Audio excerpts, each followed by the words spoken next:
Welcome to Manifest, hosted by international evangelist, teacher, and author Perry Stone. Enjoy unique insight into prophetic and practical truth. It's time to feast on fresh manna, so get ready to be blessed and encouraged. And now, here is your host and teacher, Perry Stone. All right, we're going to complete the series on Israel Harbingers, the Harbingers of Israel. And what I want to do is talk about the future, which will be the millennial kingdom. There is a scripture that was revealed to the Apostle John on the Isle of Patmos. It's one of the latter things that he saw when his vision was concluded. And it's not revealed specifically anywhere in the Old Testament. The time frame wasn't. Now, in the Old Testament, and called the Tanakh by the Jewish people, which is the Torah, the prophets, the Psalms, wisdom, literature, etc., we find that there were several prophets that peered into the future to see what Israel would be like. And one of the things that they began to see, Zechariah the prophet was primarily one of the main prophets that talked about the Lord being king and the Lord coming back to the Mount of Olives, which was back in that day, that was a powerful concept. But one of the things they saw was a Messiah king who would come back to Israel, and his headquarters would be in the city of Jerusalem. Now, Ezekiel added that David would be the prince.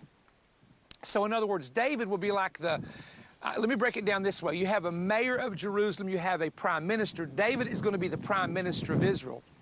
But the Messiah will be the king of not only Israel, but all the nations of the earth. And, Zechariah, goes as far as to say that the Feast of Tabernacles will have to be celebrated by all people. In any nation that would refuse to come up to the Feast of Tabernacles, God will withhold the rain for the entire next year. That's a real motivation to come to the Feast of Tabernacles. So there's all these amazing prophecies. Now, but what I want to do is I want to take you to the last day of the tribulation and go forward with some very amazing scriptures. The last day of the tribulation will be at Armageddon, the Valley of Megiddo, which is the Jezreel Valley. It's a 200-mile square valley, flat land, in the heart of Israel. And the Bible talks about that at this battle, the blood will be up to the horse's bridle. Now, people have criticized that verse for years because when a horse is standing, the bridle will come about here. And there's no possible way. You know this and I know this. Let's be honest. 10 million men dying could not produce enough blood in a 200-square-mile valley to fill up to the horse's bridle. But let me explain it to you. In the old days, ancient days, they measured things by the knee of the horse, the belly of the horse, and the bridle of the horse. It is not blood itself, it's the bodies of people piled up. Get it now? See, a lot of men have looked at it that way. So the bodies, the blood or the bodies will be piled up, and that's about 5 feet high at least. So this is going to be a major war because all the nations will be gathered together. Now, what will happen is this. There's three things going on at once. One is the saints will be in heaven preparing for the return back to earth. A friend of mine from Florida who's a pastor died while they were working on his heart. Went to heaven, and one of the things he saw, this is one of the coolest things I ever heard, was the horses prepared for Armageddon. And the horses were dancing in the air. They would go up in the air, and they could actually dance and move their feet in the air, like 5 feet in the air. And he said they had these gold breastplates hanging from their neck down across their chest, and it was in a different language. Now, it may have been Hebrew. He just said I couldn't read it. And he says, "What is this?" And the angel said, "It's written on the breastplate, faithful and true." That's the horses the saints ride. So when we ride with him, because what does Revelation say? He had a name, he was faithful and true. So the armies in heaven, if you're riding with him, you've been faithful and you've been true to the word. Isn't that great? So the Lord, what happens is there will be a preparation in heaven. There'll be the war going on with the Antichrist and the armies in the Valley of Megiddo. And then over in this direction will be, and he'll cut away to this, will be an area called Bozrah. Now, Bozrah is to the south of here, in the area of Edom and Moab, way past the bottom of the Dead Sea. But you know what's located in those mountains? Petra in Jordan. Now, I'm getting off my subject for a minute, but Jordan is the one country that in the book of Daniel escapes the power and influence of the Antichrist. I don't know if you know that. It said Edom, Ammon, Edom and Moab, that's Jordan today, modern Jordan, and the chief children of Ammon, Ammon is the capital of Jordan, escape out of his hand. Now, it's really interesting that if the Antichrist comes into Israel and sets up his headquarters in Jerusalem, then why does Jordan escape from his hands? And here's the answer. The Jordanians control the Temple Mount. So there's no need for the Antichrist to attack Jordan because the Jordanians control the Temple Mount, and they have this agreement with Israel already. But the thing will be, there will be a remnant of Jews who flee to Jordan, Edom and Moab, to Petra. And I don't want to get into all that, but that's found in Revelation chapter 12, where the woman, picture of Israel, flees for 42 months to the area of Edom and Moab, which is Petra's how many of you are going to Petra? A lot of you are going to Petra. It's a fantastic place. You need to go at least one time on a trip. It's unbelievable. And sometimes you ride horses in. If you don't want to ride a horse, they'll give you a Jeep to take. But anyway, there's a story I could tell about that would sidetrack everybody. But let me just say this. So when the Lord comes, several things are going on. Number one, Jerusalem is under attack. It's under siege. Number two, the Valley of Armageddon's taken place. The battle, I should say, the Battle of Armageddon. And number three, the Jewish remnant in Bozrah. So the Bible says he comes to save the tents of Judah first. And then it says in the Old Testament, who is this with garments dipped in blood coming from Bozrah? Now that verse makes no sense to you. Understand, Jesus has to come to save the Jewish remnant, save Judah, which is Judea. That's the temple area. That's Jerusalem. That's into Bethlehem. That's that whole area there. Then he comes back with the armies of heaven, riding on a white horse, and the armies in heaven are following him on white horses. We end up going to the Mount of Olives with him, and there in Zechariah it says the Mount of Olives splits in two parts, one part to the east and one part to the west. Now, having said that, Robert, come over here. This is Robert Vandermotten with Noseworthy Travel. He's our tour director. And I had to borrow his Bible because I have the Perry Stone New Testament with me and forgot to bring the rest of it, though. So here we go. In the book of Ezekiel, I'm going to go over here and read something to you. The Ezekiel chapter 47 sees water that comes out from a temple that's going to be built in Jerusalem by the Messiah. And it starts out ankle deep, then goes knee deep, then goes waist deep, and then it becomes a river that you can't even, you swim in. You can just go, you can dip under and go forth. So in other words, it comes from Jerusalem. And the Bible says that when you measure it, from the east end of the altar, it goes into part of it goes into the former sea and part of it goes into the hinder sea. Now what that means is that Jerusalem is in this direction, way up in the mountains, 2,500 feet in elevation. And if you know anything about these mountains, water runs from Jerusalem down. So in other words, there will be a river opening up in Jerusalem, and there is water, total water underground. Robert will tell you this, the Rabbi Getz told us it's an aquifer, it's huge, it's massive, they don't even know how much is there. Mount of Olives splits, and part of the water goes into the valleys and somehow will make its way to the Mediterranean Sea. But a lot of it comes out of Jerusalem, ankle deep, knee deep, waist deep, then becomes a river the further you go out. Then it comes into the Dead Sea, and it says, and this is a really amazing prophecy, that the Dead Sea, which is directly behind us, is going to be healed. If you know anything about the Dead Sea, it's called the Dead Sea because nothing lives there. And you have the northern part of the sea, which looks like normal water, but it's very high. There's about 27 to 30 chemicals and minerals, I should say, in there. But if you go to where we stayed at a resort last night, and you go south, and you all may have noticed this, it's real salty looking. When you came across that mountain from Jerusalem, did you notice how much salt? All right, now remember this. Now, here's what happens. Ezekiel says that part of the sea will be healed, but the other part will be given to salt. Now, if you know anything, if I'm at a lake and it's one body of water, it either has to be salty or clear. You can't make it both. You with me?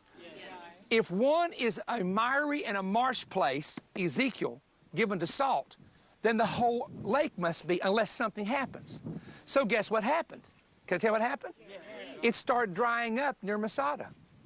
In other words, there's a place today that you can just about walk across from the Israeli side to the Jordanian side, and there's a whole area that's dried up. And you know what it's done? It's formed two seas. Wow. It's formed one that looks just like the water behind you, and it's formed another that's totally given to salt. Wow. And that's exactly what the prophet said was going to happen. Now he says this, when I returned to the bank of the river, I saw trees, many trees on one side and on the other. And he said to me, these waters go toward the eastern region, go down into the Arava. That's the word for desert in Hebrew. When they go toward the sea, being made to flow into the sea, the waters of the sea become fresh. And it will come about that every living creature that swarms in every place where the river goes will live. There'll be many fish, for there the waters go there, and others become fresh also. Everything will live where the river goes. And now watch this. This is cool. Where are you guys at right now? Does anybody know where you're at? Can you name the place? En-Gedi. It will come to pass that fishermen will stand beside it, beside the sea, from En-Gedi, that's here, that's right here, to En-Aglim, and there will be a place for spreading nets. Their fish according of their kinds, like the fish of a great sea, very many. But it's swamps and marshes, and the King James says the miry places will not become fresh. They will be left for the salt.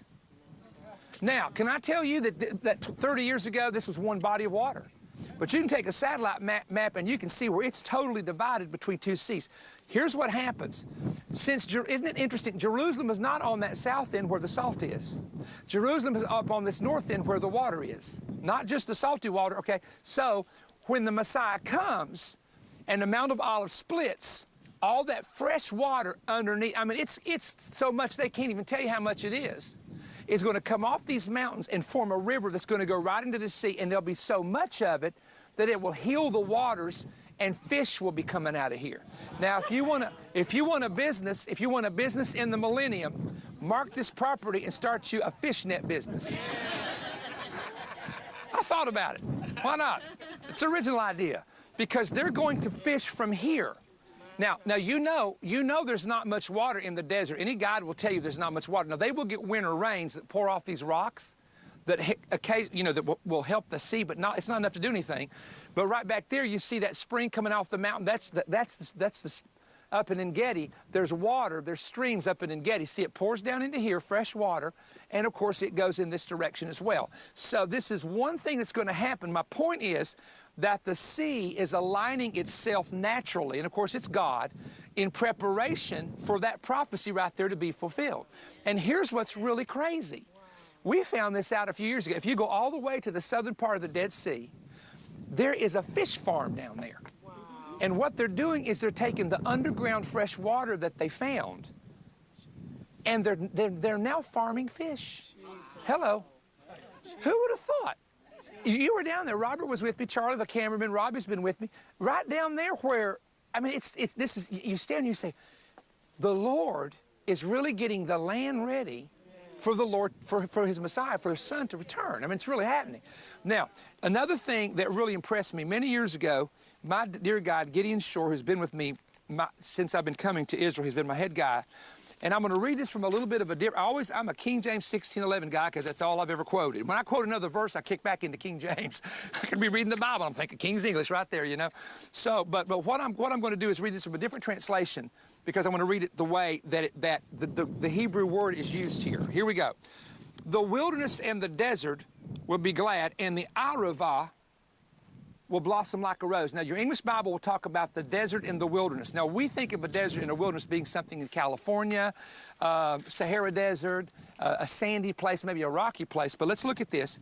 So the Araba, everybody say Araba. The Araba will blossom like a rose, like the crocus, and that King James says like a rose. It'll blossom abundantly, profusely. It will rejoice with joy and the shout of singing. The glory of Lebanon will be given it. The majesty of Carmel and Sharon. They will see the glory of the Lord, the majesty of our God. And then it goes on to say this, if you keep reading. Then the eyes of the blind will be opened, the ears of the deaf unstopped, the lame will leap as a deer, the tongue of the mute shall shout for joy. For waters shall break forth in the wilderness and streams in the Arava. The scorched land will become a pool. This is very important.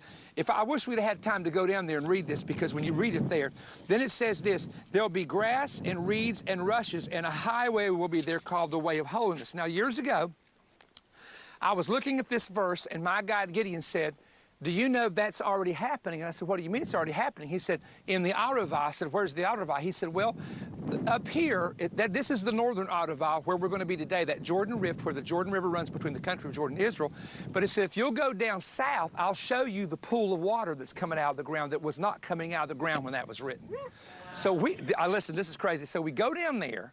We go down into this area where this pool, we go to the Arava, first of all, that's point one. We pull up in the middle of a desert. Robert, remember this. Yeah, called Sapphire Park. And there is this beautiful blue, as big as this whole area, blue, sapphire blue water coming up out of the ground. And I said, how did this happen? Now, this was years ago. So he said 16 years ago, they had a satellite picture in which they saw something underground, and Israel thought, well, could it be oil? So they went down, and the pressure underground was so great that the water shot up. And it was water which is greater than oil here in the desert. So then what they started to do, and this is what's crazy because it talks about water will just start appearing. You could go up on the hill and the pressure was so great, little rocks were busting and water was shooting up. You know, I got my little stick out like Moses and was popping that thing. Look at this, water coming from a rock, water coming from a rock, seriously. And then they took that water and they started using it for farming. And back in the day, now there's more farms now where there was nothing, there were 52 farms. The tomato plants were this high, producing 30 times more tomato than any best plant in America. The cows give more milk down there than anywhere else. Now, I can't figure that one out, okay? Milk and honey, I guess, is you get it, milk and honey, okay? And then the peppers, the melons, every kind of vegetable imaginable that you want to find anywhere in the world is grown right there. So what Israel can do, they can ship it out. They can feed their people, but they can ship out all over the world. Now, the part that really, I mean, there was a lot of it that got me. I said, okay, here's the pool. Then I'm looking over around the pool. There's reeds and rushes growing. I said, okay, that's in the Bible. Then there's a road, right? There's a road that runs through there. And I said, where does this road go to? They said, well, it goes all the way up past the Dead Sea, but it also goes all the way down to the Gulf of Aqaba, which is shared by 4 nations, and goes into Egypt. And I'm thinking, oh my goodness, that's the road that will connect all the people from Africa to come up in the millennial reign. Hello, somebody. I said, I'm saying to myself, wow, this is amazing. And then, if that wasn't enough, we're down there looking at all this prophetic things beginning to happen and beginning to take place. And I began to realize there's the pool, there's the reeds, there's the rushes, there's the water coming up out of the ground. And it's happening in an area. So I said to myself, now why would the Lord allow this whole desert area to start having food? Now this came into my mind, because sometimes I'll tell you, the Lord really pressed this, then I'll say my spirit came out of my spirit, and sometimes it'll just be me thinking. So I can't tell you if it's God, me thinking, or what it was.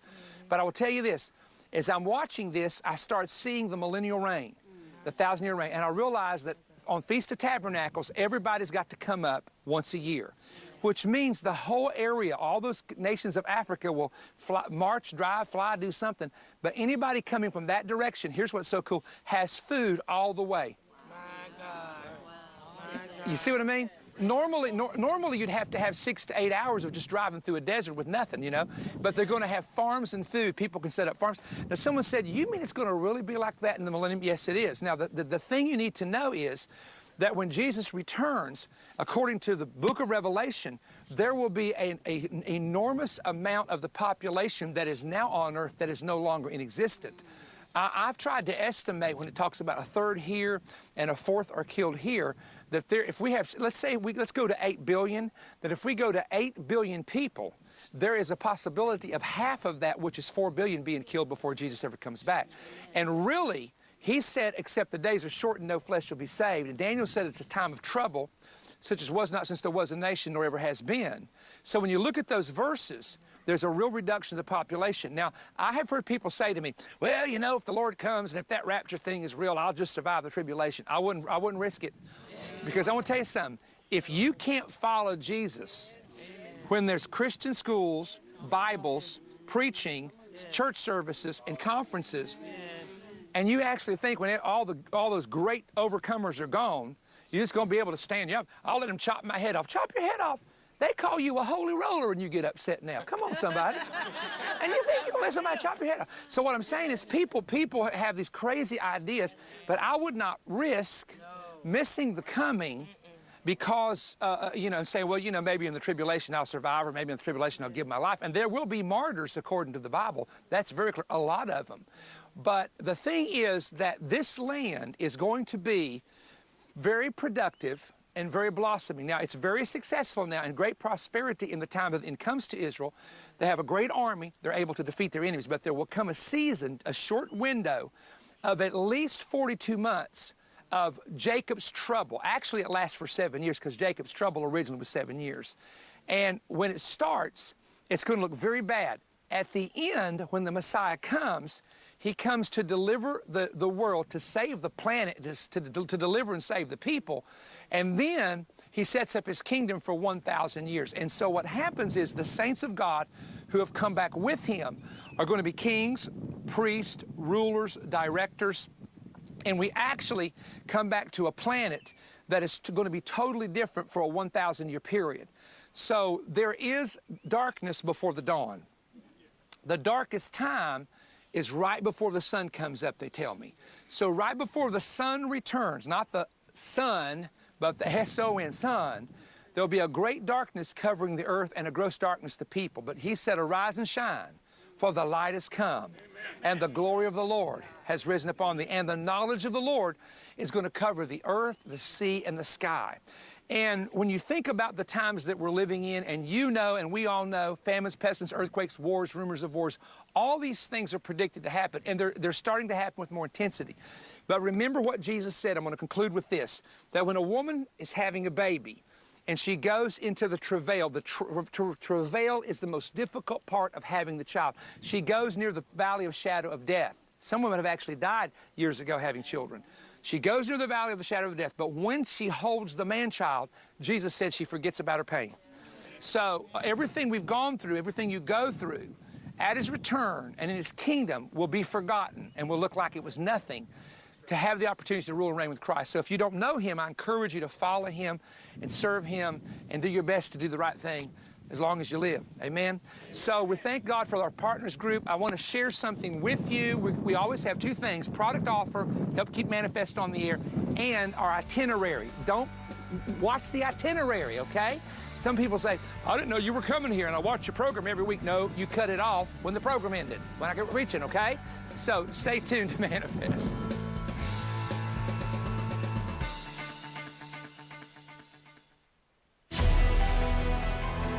Perry Stone is pleased to offer his newest landmark prophetic book for 2017, The Revelation Generation. This book has new research and special prophetic insight not found in any previous book or teaching from Perry. The new research includes the prophecies of the patriarchs, including Adam, Enoch, Jacob, Moses, and David, that reveal last-day events in the Hebrew Scriptures. Perry explores the amazing end-time prophecies in Jewish writings, such as the Dead Sea Scrolls, the Damascus document, and the 1st century BC Gabriel stone, recently discovered at the Dead Sea, which Perry personally saw while in Israel. Perry explains biblically based rabbinical prophecies and how Christ could not have returned before 1948, as Christ's return is linked to Israel's complete restoration. He warns about an impending shaking coming to America based upon the 6 woes in Isaiah which will occur in our nation. Perry has researched 14 harbingers occurring in Israel, all pointing to Christ's return.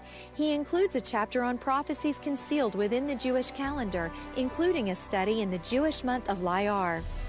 In the chapter titled Biblical Numbers in the Hebrew Alphabet Reveal Election Codes, using the Torah reading that occurred in the synagogues before, during, and after Donald Trump's inauguration, Perry will reveal the possible future patterns of the Trump presidency, as Perry used this same method to reveal the actions and activities occurring under Presidents Bush and Obama.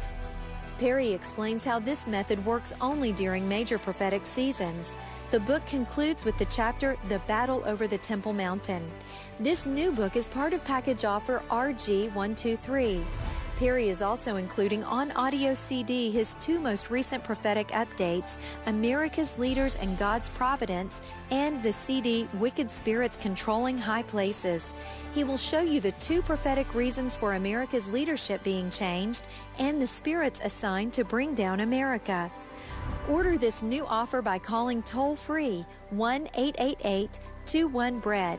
That's 1-888-212-7323 or online at perrystone.org. You may also write us and enclose your donation of $30 or more to Perry Stone, P.O. Box 3595, Cleveland, Tennessee 37320. Request offer number RG123 when calling or writing. This offer is available for a limited time, so contact us today. We look forward to hearing from you soon.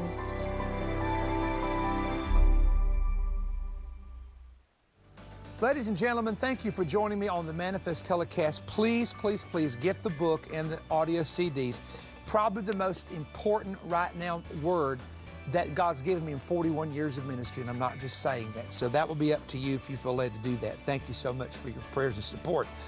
Real quick, I'm coming in the month of June 23rd through the 25th to New Albany, Ohio at Release the Roar Conference. Everybody come and be a part of that. It's going to be amazing Friday, Saturday, and Sunday. World Harvest Church Sunday, July the 2nd, and that will be at 2:30 service. And our big conference at Evangel in Louisville, Kentucky, July 20th through the 23rd at the Billtown Road meeting place. And then on Monday, July 24th, we're coming to Restoring Hope Church with the Crabb, Amanda and Aaron Crabb, to minister there. So that's some places that we're going to be coming to minister. Best thing to do is to go to perrystone.org, to our brand new website, and look up itinerary. It'll give you everywhere we're coming. We might be coming to your area soon. And I want to say something I do appreciate so much, so many of you that take the time to come to our events here, or you take the time to come to a place where we're ministering, because there's something about, you know, I know a lot of people, they glean from television programs, they glean from the internet teaching, but the fellowship with people, the ability of having people to lay hands on you and pray for you in your local church is so important. I am a very strong local church guy because my dad was a pastor and we believed in the church. We saw the benefits of going to a house of God, joining with other people, raising your kids, because if you don't bring your kids into the knowledge of God by the time they are 12 years of age, you lose them spiritually. And they'll never go back to church. About 95% never go back to church, which is very sad. So I'm hoping and praying that you will take the time to raise your kids in church. One of the things we do here is we have a Warrior Fest. We have 2 in the fall, as you know. We have a big one coming up in July in the summer with thousands of young people. And when I see this room filled and I watch these kids praying in the Holy Spirit, and I watch the power of God coming on them, and then I see them go back to their churches and start building up youth groups, and my heart is so touched by that. And I'm always reminded that God said He would pour out His Spirit in the last days upon all flesh, and we are really seeing that happen. Karen Wheaton's ministry, IHOP, I could go on and name the different ministries. Jensen Franklin, that's seeing this happen. So invest in children and invest in your young people in your local congregations, and turn them loose and let them worship and seek God, because I'm telling you, God's going to pour out His Spirit in the last days. Now, I'll be back next week with a brand new Manifest program. I want you to watch it, glean from it, and learn from it. And please go to your phone right now and order our resource packet. God bless you. Perry Stone invites you to join him for his 2017 Israel Tour. The dates are November 20th through the 29th, with an optional visit to Petra in the country of Jordan. Call 1-888-321-3629 or visit perrystone.org for more information and how to register. Seating is limited, so call today.